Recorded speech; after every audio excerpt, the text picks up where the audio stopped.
aus dem Fenster schau und alles ist quer. Ich mag nimmer.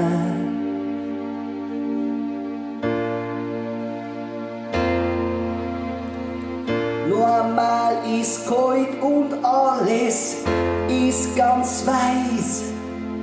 Ach so ein Scheiß.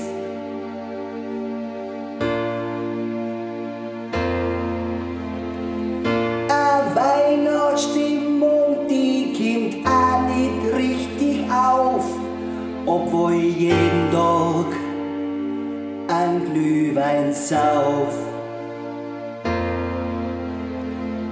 Die Schießen frisch gewachsen und stehen schon bereit. Die ganze Zeit, ja die ganze Zeit. Doch wo ist der Schnee? Wo ist der Schnee? Oh weh.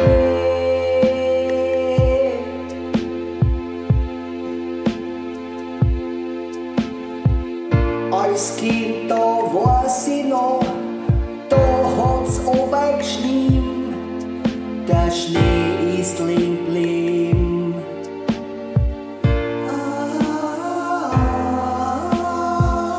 Anfang Dezember war ein halber Meter da, das war halt so.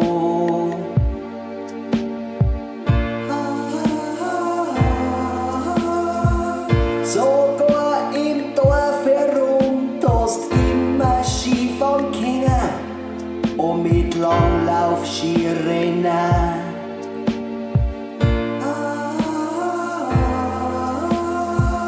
Bis Ende März, da war der Winter kein Problem, doch das tut's nicht mehr gehen.